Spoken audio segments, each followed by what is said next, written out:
It's a scene repeated in capital cities around the world. They're changing the guard at the presidential palace in Prague. From their vantage point, the tourists get the picture postcard view they wanted.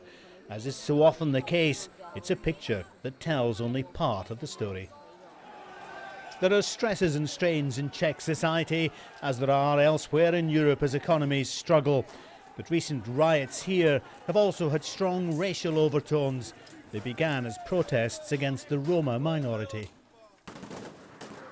A short taxi ride to the suburbs, a trip very few tourists take, brings you to one small example of where the problem lies. 30 Roma families live here. Most households have no one who works. One man who's trying to change that told me they have to break a jobless culture that's passed from one generation to another. Meanwhile, they live behind high fences and high walls. This fence here is because of the high frequency of traffic on the road. But this is not the only reason. There are also security reasons. If the members of the Workers' Party or the local Nazis come, this is our defense.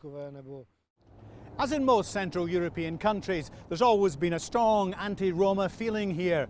But what's worrying many people now is that that's not just coming from the extreme right. There are many in the mainstream of politics and society who are either taking part in the protests or at least supporting them. Opinion on the streets is sharply divided, but one founder member of the right-wing Workers' Party says Czechs and Romas simply cannot live together. Coexistence is very problematic because the Gypsy minority refuses to integrate with the majority. There are laws and rules in this country which they should respect. The Czech Republic's laws protect minorities, but that doesn't mean that they should be dominant over the majority. Most Czechs, however, don't share these views, but a growing minority do. And the ability of the nation to live in harmony may be tested by further protests planned for the next few weeks. Harry Smith, Al Jazeera, Prague.